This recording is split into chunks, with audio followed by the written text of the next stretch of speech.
Nos viene a presentar. Yo soy fan, esto que tengo acá proviene de Rusia y es una perinola. Es una de las tantas piezas espectaculares que nos trae el invitado del día de hoy. Bernardo, mirá qué lindo, mirá, son mamushkas. Bueno, difícilmente lo voy a presentar, digamos, al caballero ya lo conocen. Presenta solo. Hablamos del doctor Enrique Orchansky. Enrique, ¿cómo estás? Bienvenido, un placer. Hola, Enrique. Para mí es un gusto estar acá. También lo Otra vez conoce aquí. Hernán, lo conocen todos ustedes y nos animamos hoy a abrir otra puerta de la personalidad, no tan diferencial de lo que hace a diario, pero que sí lo lleva en su tiempo libre a dedicarse a estudiar, a cuidar y a poder tener en su colección, en este caso, lo que son llaves de relojes a péndulo y perinolas. Bueno, ¿hace cuántos años haces esto, Enrique? Desde los 15 años, 16 años. Al principio empecé como tantos, ¿no? Coleccionando monedas, coleccionando Es la puerta de entrada estampillas, esa. todo el mundo entra, figuritas. Mirá.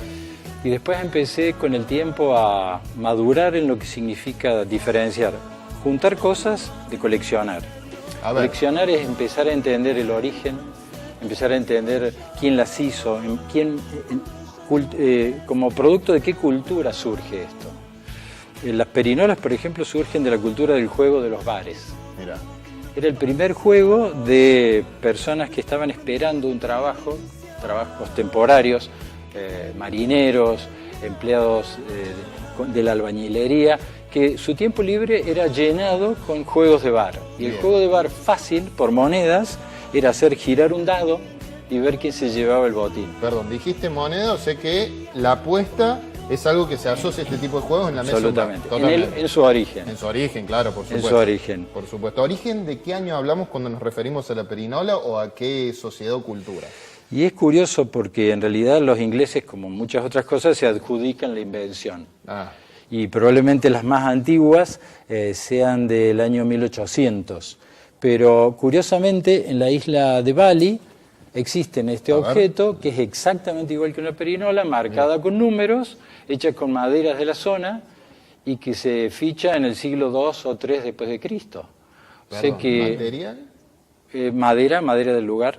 Madera con un... en Con el un centro, palito de madera. Un palito incrustado, es impresionante esto y los años que tiene y según vos referencias tendría el mismo espíritu de juego Exacto. que la misma perinola que estamos acostumbrados. Sácanos una duda, yo le preguntaba a Hernán y yo manifestaba mi confusión a veces al hablar de perinola con el valero. Bien. ¿La confusión es válida o no? Sí, es válida porque ese nombre se utiliza solamente en el cono sur. Yo diría desde Colombia hacia arriba, Centroamérica, incluso Norteamérica, perinola es el valero. Mira, Es el palo con la bocha unida con un palo y que hay que intentando invocarlo. Ese es otro juego, pero se usa el mismo nombre perinola. O sea, el elemento es el mismo, el juego es el mismo en todo el mundo con distintas denominaciones, distintos Exacto. materiales, distintas culturas, distintas épocas. Y esto realmente es para seguir coleccionando, porque imaginamos que en los países, depende del área también donde hablemos, habrá gente que le habría apuntado este tipo de juegos. Algo Todos. tan chiquito y tan a mano de todo el mundo, Sí, ¿no? sí. Yo me adhiero a estas cosas porque no me despego de la pediatría. La pediatría es una forma de medir el tiempo. Ustedes que son padres saben que la única forma de medir el tiempo en algún momento es viendo crecer a los chicos. Claro. ¿Cómo pasa el tiempo? Decía.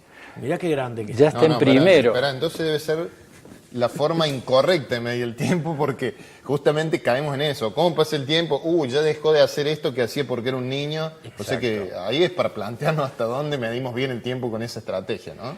Y ellos son implacables porque crecen. Eso es algo que no se puede impedir.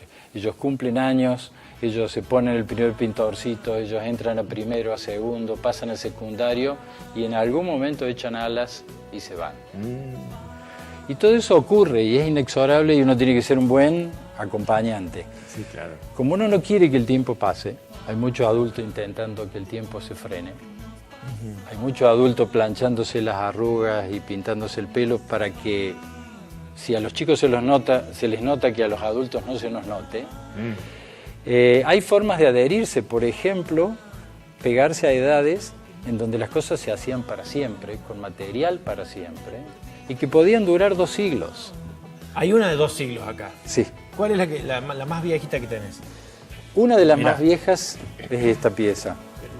Ahí. Esta es una pieza hecha en hueso, en realidad el hueso del colmillo de una morsa.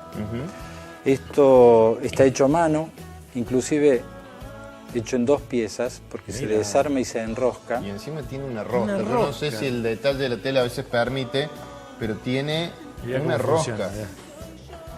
Yo me imagino en un bar de Ushuaia, esperando que venga el próximo barco, viste que por ahí se demoran por las tormentas, los marineros jugando a la perinola. Pero impresionante, ¿no? Hay una gran producción de lo que se llama prisioneros de guerra. Napoleón invade muchos países y dentro de los prisioneros ingleses no tenía espacio físico, por lo tanto los hace prisioneros en barcos. Mirá.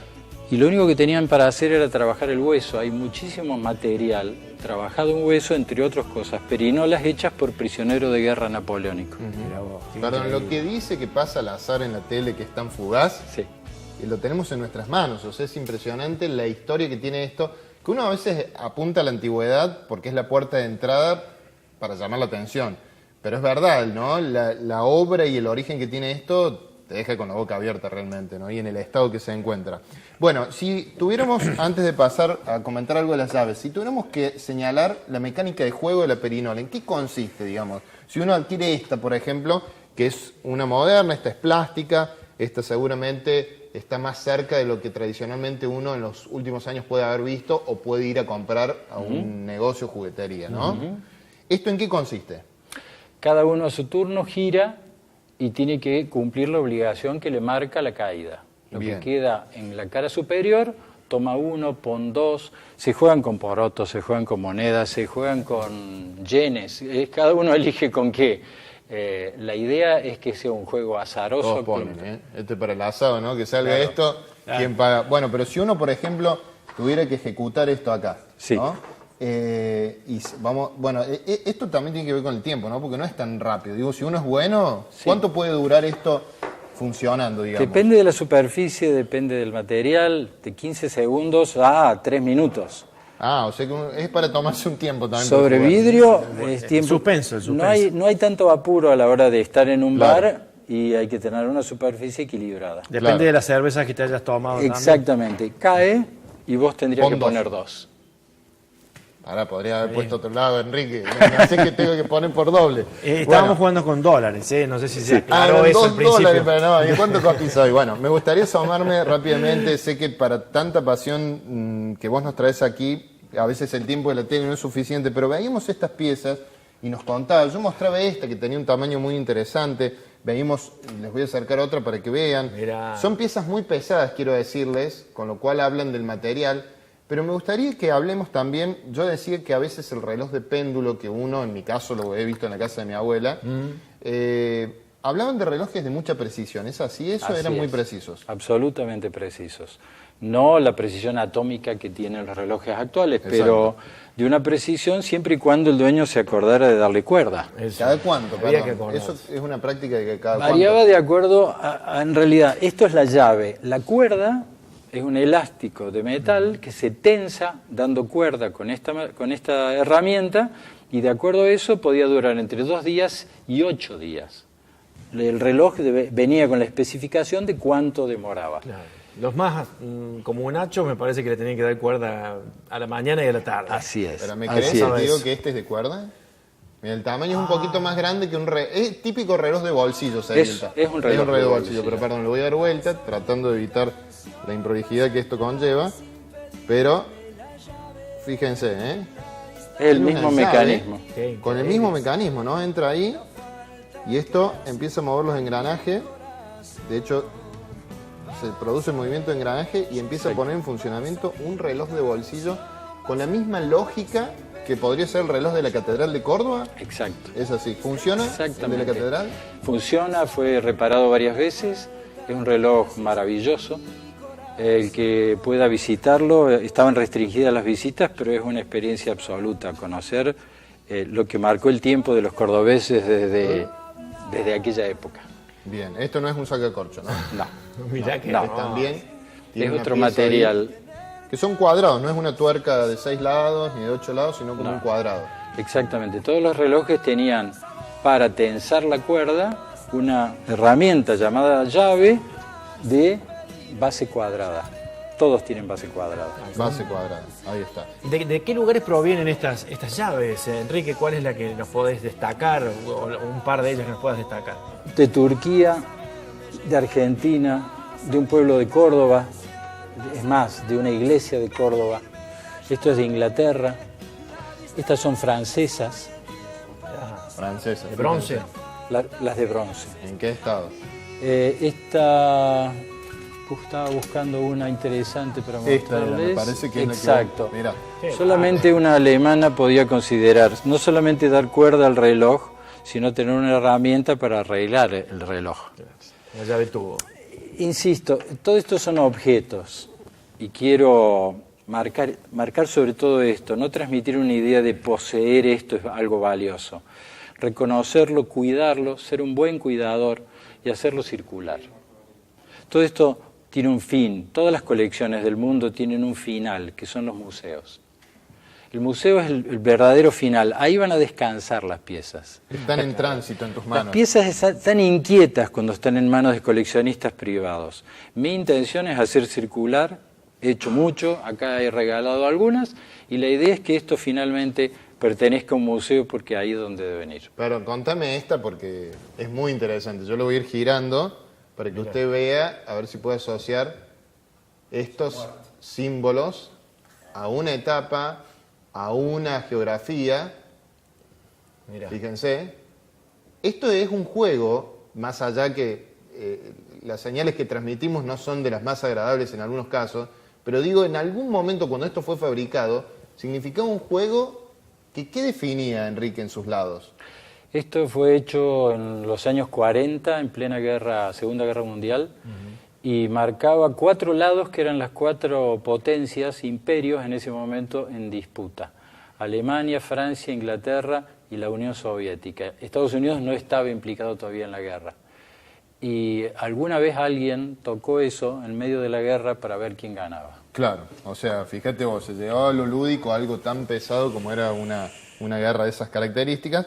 Pero digo, este es un ejemplo claro para decir que esto que nosotros tomamos como un juego, que recién lo practicamos con una herramienta de plástico, guarda una historia, en cada caso, de un momento, de una geografía y de una realidad que hoy está lejos en el tiempo, pero que seguramente en tu interés y estudio indagarás en cada caso. Fíjense, me gustaría mostrarles, aquí tenemos una que es de vidrio, otra rareza más. Mostramos plata, mostramos marfil, hueso. Es de vidrio. Si usted la mira a través de la luz, sería como mirar a través de una canica, porque se ve el color violáceo que tiene. ¿De dónde tiene proviene varios eso, Enrique? números. De Hungría. De Hungría, mirá. Estos más que juegos eran piezas ornamentales, Claro. eran piezas simplemente de adorno. Hungría tiene una gran tradición en esto y también no pudieron sustraerse a fabricar este tipo de juegos. ¿La perinola argentina cuál sería? Esta. Por excelencia, la plástica. Perinola o pirinola. Hay Pirinola. muchos abuelos que están recordando en este momento y están recordando que ellos decían pirinola. Es una alternativa Cuando la abuela dice italiana. así no decimos abuelo. No, al contrario. Está bien dicho. Está bien dicho. Está de las dos maneras. Enrique, se viene una vez más en agosto una muestra que históricamente, digo porque hace un cuarto de siglo se practica en el Museo de la Industria y sé que has participado. ¿Es un espacio en el que vas a volver a mostrar estas joyas este año? Sí. ACME, que es la Asociación de Coleccionistas y Modelistas de Córdoba, tiene con una enorme pasión, porque lo hacen desinteresadamente, muestran cada uno su pasión una vez al año. Mira.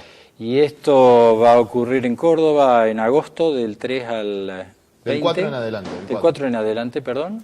Y hay una posibilidad muy linda para mucha gente, sobre todo para los chicos, de ver que no todo comenzó con el spinner, no todo comenzó con WhatsApp, había formas de divertirse de otra manera. Mira. Vale la pena ver ejemplos muy bonitos y sobre todo reconocer el paso del tiempo en la historia y a qué jugaban nuestros padres, nuestros abuelos, nuestros bisabuelos.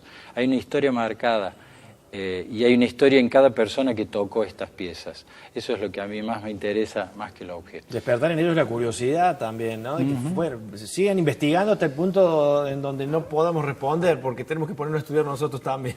Claro que sí. Y Está no buenísimo puedo eso. terminar sin comentar que los chicos están perdiendo, entre otras cosas, motricidad fina. Claro. se me escapa lo pediátrico, perdón, pero los chicos están perdiendo la motricidad fina. Hay chicos que, y ustedes los verán, tomar el lápiz o la lapicera para escribir de una forma muy extraña, como si hubieran perdido esta habilidad manual por manejar solamente los pulgares para whatsappear algo o para chatear algo. ¿No?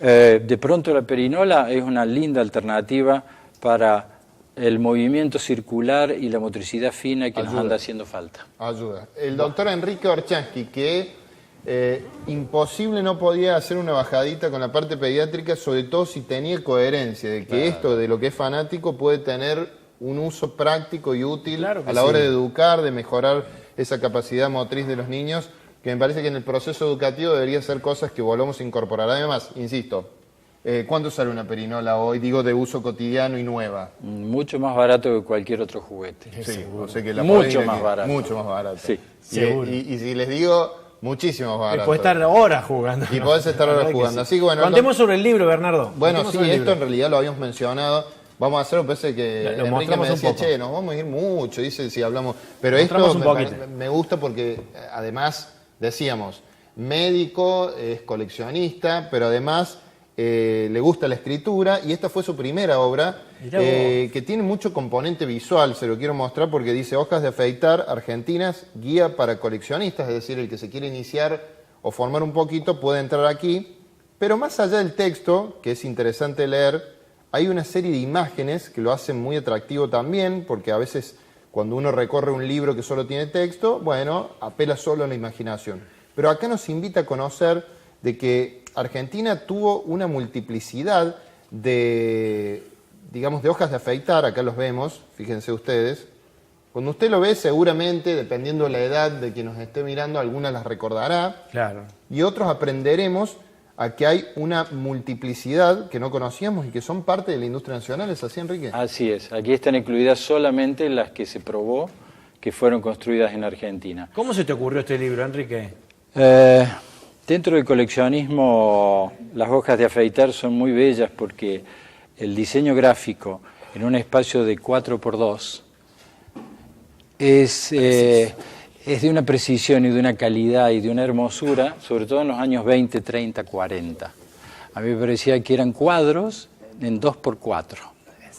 Y eso empezaron a aparecer y yo descubrí que no había catálogo en Argentina. Entonces, catalogándola con las publicaciones de la época, con el gráfico o con las revistas para hombres, porque son los que se afeitan, empezaron a aparecer los datos de estas hojas de afeitar. Y finalmente pude hacer este libro, ya hay varias ediciones, se ha duplicado la cantidad y es curioso el entretenimiento que significa coleccionar distintas cosas, diversas y variadas, es uno de los ejercicios más potentes que se conoce contra el Alzheimer. Seguro. Contra el Alzheimer, ¿por qué? Porque uno pone en juego la memoria para recordar cuál no tiene. Esta la tengo, esta también, esta no. Y uno tiene 1000. Y la capacidad memorística se pone en juego. Y no deja de ser... Eso, no es un entrenamiento, ¿no? No, digo, es un entrenamiento. La misma mecánica de ir empieza a permitir... Absolutamente. Ir guardando en el disco rígido las imágenes, ¿no? Y hacerlo funcionar, ese disco rígido. Cuando uno colecciona y consigue una pieza, llega a la casa y ya la tenía, hago una consulta. Inmediatamente. ¿Descubriste con esto por qué nos afeitamos? ¿Por qué tenemos esta necesidad de aparecer afeitados? Sí. Justamente la investigación que relata el libro es por qué uno se afeita y por qué no. ¿Por qué en una época se afeitaba y por qué no? Este país tiene historias, una historia muy potente en eso. La barba en los años 70 era un motivo de rebeldía. Sí. Y la dictadura imponía no afeitarse y no entrar en un lugar con barba. Yo transité mi facultad en los años 70, en donde había militares en la puerta que no te dejaban entrar con una barba de 2 días, ni con zapatillas. Entonces, son manifestaciones, y así históricamente uno descubre que Alejandro Magno mandaba a afeitar a sus soldados para no ofertar en el cuerpo a cuerpo la posibilidad de que el otro lo tomara de la barba y lo degollara. Esos datos históricos, aportados como elementos de obligación militar de afeitarse, O los romanos que tenían una ceremonia a los 13 años de introducción en la adultez. Y se llamaba la ceremonia de la barba. Por primera vez un chico se afeitaba y dejaba de ser bárbaro. Mirá qué interesante. Qué Y ahora que han vuelto de moda las barberías, ¿no? Sí. Con una versión por ahí un poco más de moda, estética, incluso con culturas o subculturas como los hipsters, que incluso tienen toda una concepción asociada a una rebeldía muy diferente a la de aquellos años que mencionaba, pero que sí habla de que es verdad, hay un trasfondo mucho más allá de lo estético o de lo simplemente visual, el por qué se puede utilizar este elemento que, bueno, es ponderado de diferente manera, tanto por hombres y mujeres, ¿no? Fantástica entonces la visita, doctor Enrique Ochranqui. Muchísimas Gracias. gracias. Como siempre, invitado a nuestro programa y en este caso hablando de esta pasión oculta, no la conocíamos. Nos quedamos todos pensando, ¿eh?